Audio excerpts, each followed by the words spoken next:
Hi, I'm Cristy Fincher. Welcome to the next part in my double wedding ring quilt along series featuring the Piec-lique technique. In previous videos, I demonstrated how to create a pieced arch, cut solid arches, and in this video I'm going to demonstrate how we turn the arches to get them ready for assembly for each of the melon units and then into the larger apple core units. I'll also show how you can make and turn a improv or wonky arch. So let's get going.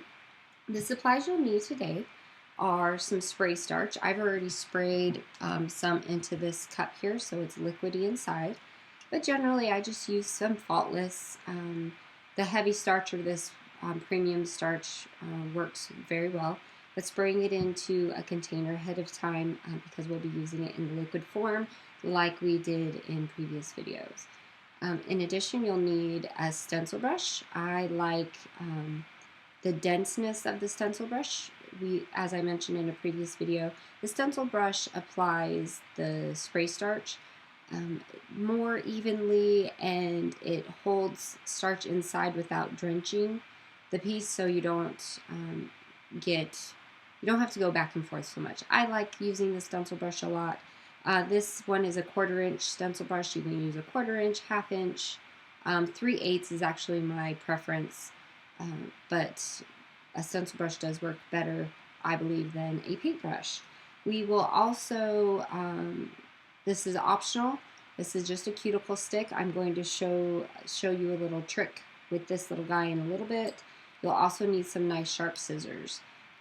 Something, you don't need to have shears or your large scissors for this. Something smaller is perfect. You'll also need your pre-prepared arch templates for Arch A and Arch B. So they are already labeled. We will be using those to turn our arches. Also have handy your template, your coloring page that you have decided and made your plan with, so you can keep track of which arches are which as you turn. As I move some stuff over here, I've got some solid arches ready to be turned. I have the pieced arches that I made in the previous video. For the improv piece, I just put together some strips and kind of went back and forth, layering as I was sewing, and then trimming off the back to a 1/4 inch as I went, just to keep my seam allowances nice and neat. There are so many ways to do improv piecing. You can really do it how you prefer. You can come up with your own way. There are wonderful quilters out there who have techniques and tutorials that you can find for improv piecing, like Victoria Finley Wolf, Jackie Gehring, Katie Peterson, and their book. The two of them have a book called Quilting Modern that has a lot of wonderful improv piecing techniques. There are a lot of ways to do it. You can really pick and choose what works best for you. But I'm giving you the 3 options, and there are probably many, many more ways to do your arches. So we're going to do the improv pieced, our pieced arch, and the solid arch in this video today. So let's get going. Let's start with the simplest one. Let's go ahead and do a solid arch. If you have a solid piece of fabric that's already been rough cut to fit the template, you can see here how I have that finger width that I mentioned before in videos. So the finger width all the way around as you go. If you're using a solid that has a very prominent front and back side, make sure that your template goes to the back side of the fabric. This particular solid is by Art Gallery, and their solids is sometimes a little harder to tell which is the front and back. I believe there is a more shiny side for Art Gallery that indicates that it's the front, but I kind of go back and forth. I don't mind if for this brand, for this type of fabric with the Art Gallery, that it goes either the front or the back. I don't worry too much about it and stress about it. But other ones, you can tell, and do make sure that you press to the back side. So get your hot iron. You do need to have a hot, dry iron. I'm just using my little Rowenta, but anything that is hot and dry, no steam for this. We want to press the freezer paper template to the back side of your fabric. And it'll stick nice and flat. And then we are going to be pressing on the sides, on those edges that have the dotted lines. These ends do not have a dotted line, so they do not get turned. Just the inside arch and the inside curve and outside curve. On any inside curve, we are going to clip. We want to make sure we can turn that edge very easily without it causing any tightness or rippling in the piece. And as you trim, approximately, here I'm doing about probably 3/8 to 1/2 inch. It really depends on how wide or how tight your curve is, on how close you do your clipping. The outside curve does not need to be trimmed. Don't even worry about it. If you were to trim that, it would probably cause more trouble than it's worth. So this is all ready to go. So we'll go ahead and get my little cup of liquidy spray starch and my stencil brush, and we are going to just paint like we did before, right on the seam allowance, right on that edge. Remember here not to paint the spray starch onto the paper. We don't want to get our paper soaking wet. You can see here the spray starch just goes right up to the paper. I don't want that paper to get wet. Some people will take their paintbrush and go from the paper out, and that just wets the paper unnecessarily. We don't need to do that. So after you get that painted, get your iron that's hot, and pull up with your fingers a little bit of the part that's going to get turned, and then start turning it. Just pull it up, and you'll feel where the edge of that paper is, and that's as far as you need to pull that fabric up. You don't need to pull it really tight. We don't want to fold the paper underneath the fabric. So just give it a nice press, and it's going to lay nice and flat. And then we'll go around to the other side and do the same thing.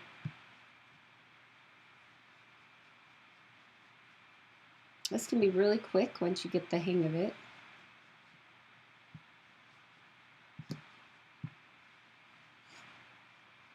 And on this one, since it's the outside curve, we're going to see a little bit of a ruffle start to happen here. Our concern is the edge of the fabric where the actual seam allowance is going to be. You can see here there's a little ruffle. Please don't worry about that in the least. Our concern is this edge, is this part here, the edge. Because once you get it all pressed on that edge, you'll come back. Let me show you, you'll pull it back, and then everything will flatten. And if the ruffles overlap each other a little bit, that is not an issue at all, because it's all going to be trimmed away and absorbed into the seam allowance. Once you get that turned, flip it over. Just give it a nice press on the front side. Make sure everything is nice and dry. And that one is all ready.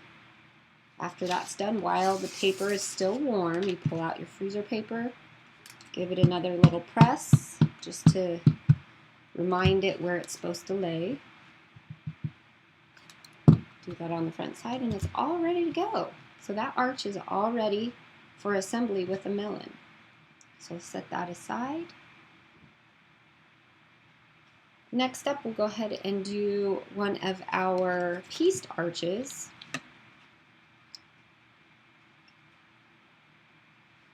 Now with the pieced arches, in the previous video I mentioned that I keep my seams pressed closed, and in most cases, honestly, I do. But as I was working on some other piece-lique projects with various brands of fabric. Different fabrics have different quality. They have a different hand to them, which you've probably experienced just by touching the fabric. Sometimes they feel a little thicker. Sometimes they feel slicker or thinner, or have more texture to them when you touch them. It really depends on how the fabric house is making their fabrics, and the quality and processes they go through for their fabrics. With Art Gallery, which is what I've chosen for the solids, they turn very easily without much bulk. Other brands, other fabric houses, when you are turning them, you might notice a little bit more bulk, or you might think to yourself, well, Cristy didn't have a hard time with that. Why is that? Well, believe me, I have a hard time. There's many things that I have to fix and manage and work out. So one thing that I have discovered, and this is that Joel Dewberry Bungalow collection, which is by Free Spirit. Free Spirit, the hand of the fabric is quite nice, but it is just a little different than Art Gallery is. And when I pressing this, just like I do for that small arch, I have found that I'm not a fan of how bulky the seams can be when they turn up. Call me picky, that's okay, I don't mind. But I do like, if my finished project can be done simply and easily and fast, I'm going to do what I can to make it look as good as it can. And with specifically Kona solids, I find this to be a perfect example of the different hand and thickness when you're turning it.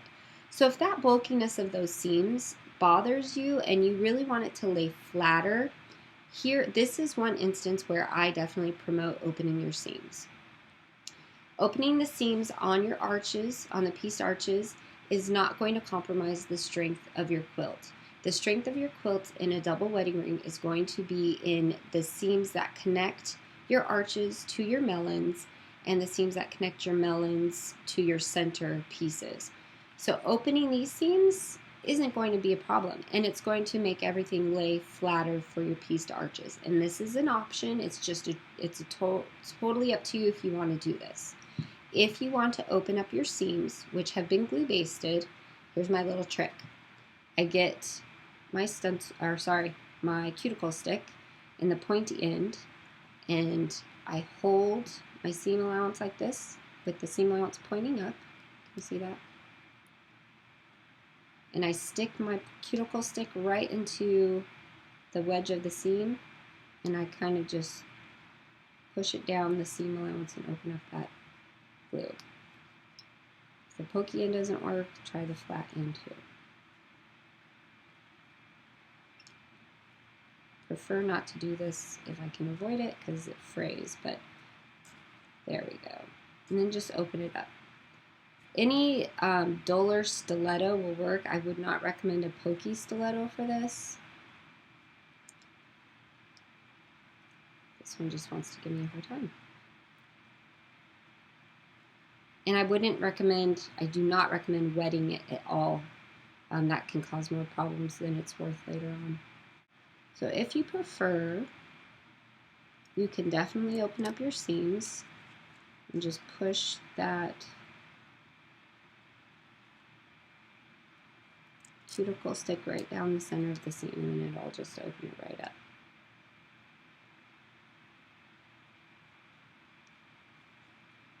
Again, it's personal preference. You definitely don't have to, but if you're using, especially if you're using Kona solids, I would highly recommend it.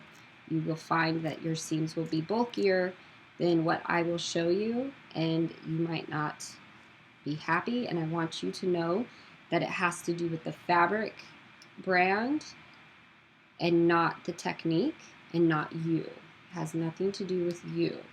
Most quilters, when they run into issues like that, they start to think that they are not good and they can't do, and that is not true. Sometimes it's our fabrics and that cause problems, and it isn't our fault.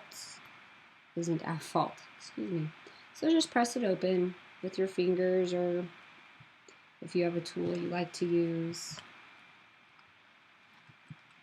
I'm going to leave some of these open and some of them closed so you can see the difference when I turn it.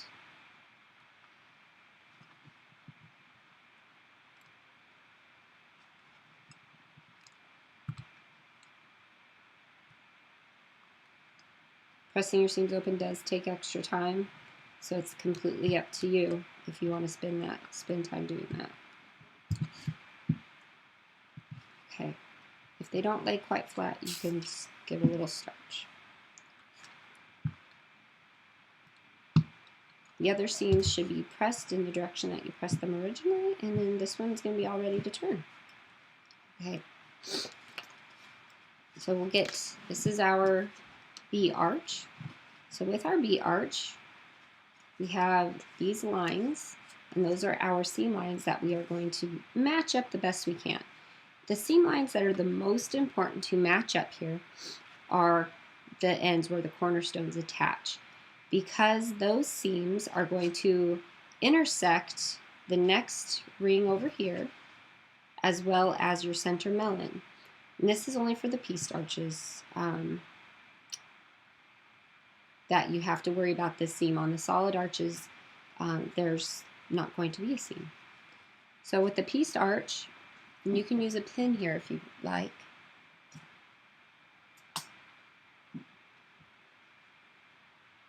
Get that line right there on your, you see that pretty good?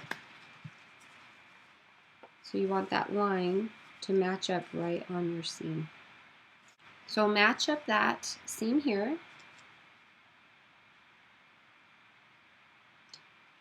Stick a little pin in it just to anchor it. And then we'll kind of rotate the other one until that line matches up on the seam. Just give a little rotation.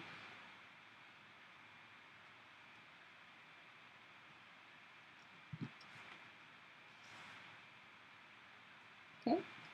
And then while those two ends are pinned, go ahead and press that center down. Don't worry about these seams. These seams aren't going to be a problem at all. If they don't match up to the line that corresponds, don't worry about it. It's this seam and this seam that are the most important. The other ones won't even be noticeable. You just press that down, take your pins out, and press the rest of it. And just like on that small solid arch, we're going to press until the freezer paper is flat, and then we're going to clip the inside curve of the piece.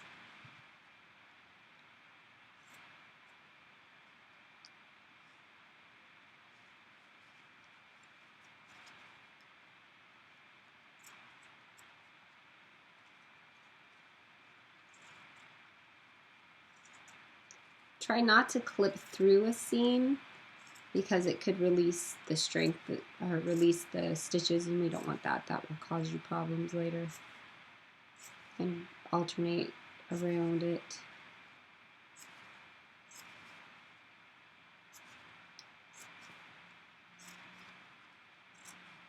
Make sure you go all the way to the end. And we're going to turn it just like we did the other one. So we'll wet it with our spray starch. Now when you get to the seams, because there's several layers of fabric, I go ahead and just wet them before, and sometimes I'll even flip it over depending again on how thick that fabric is. If those seams are kind of thick because of the fabric type, then I will go ahead and do it on the other side as well. And just continue around until it's wet. And now same thing as on the other one. Start at one end, pull it back just so you can feel the edge of that paper. You'll hear a little sizzle, which I kind of like. You'll hear a little sizzle of the spray starch drying. And just go all the way around to the end. If it's still a little damp when you get to the end, just press it back down. Now right here, let me get a little closer. This is one of the seams that I did not open. It's got a little bump. You see that? Just a teeny little bump. So if that bothers you, when you're pressing it, you can take your little fingernail and pull it back a little bit while it's still damp and just press it, and it will generally lay pretty flat at that point. Turn it over, get it dry on the other side, and then we'll do the other side. Same exact thing.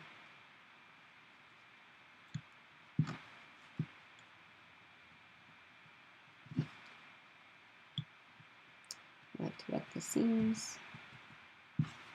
Helps me out in the long run.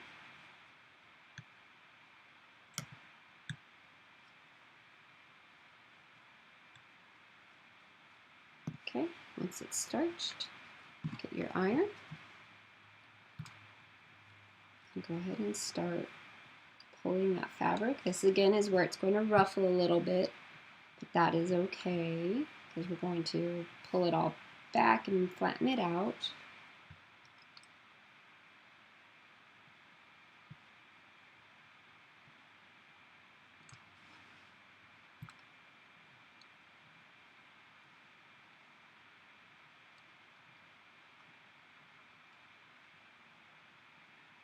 Okay.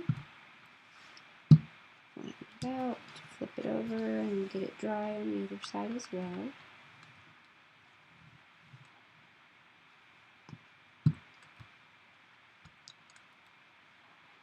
And this one's all ready to go. Pull it out while that paper is still warm.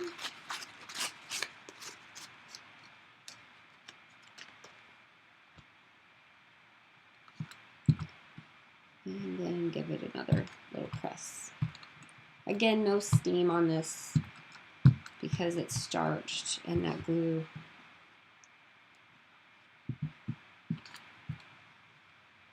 All right, that one is ready to go. So next up are our wonky strips.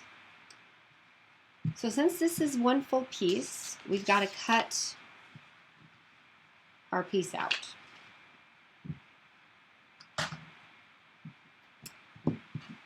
And there's no matching of seams on this. You can put this arch really anywhere you would like to. So I kind of like it down here. Flip that around. I kind of like it right down here. But I do want to make sure that if there's an end of a piece of fabric that I have that finger width. And then you can trim it this way from the front side. What I generally like to do is actually press it to, put it around again, press it down where I want it to be. So that way it's stuck, can't go anywhere. And then I'll do my trim.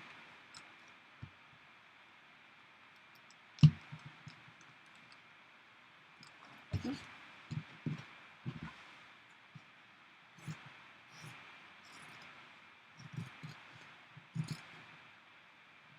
Make sure there's that finger width around the edge for this as well. It's kind of universal for this technique. You can eyeball it pretty well after a little bit.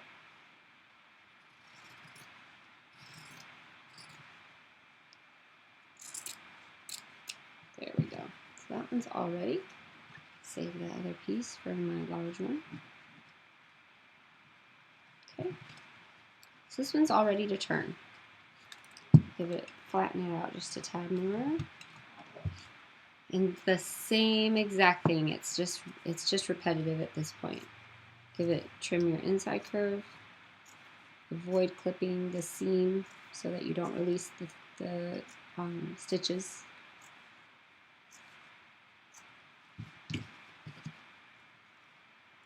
Starch, put in.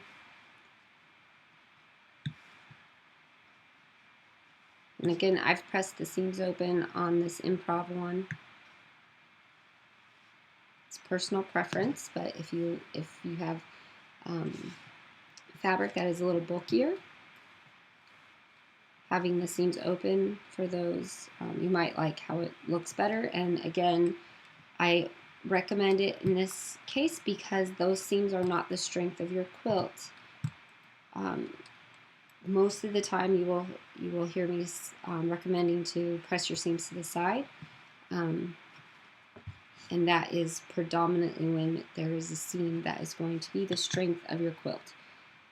You don't want to risk popping seams and having issues when you do the quilting or wear over time.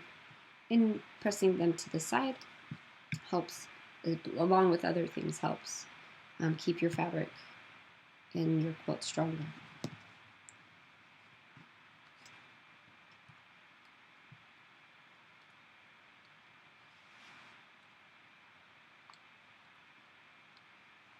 All right, these are almost all ready to go.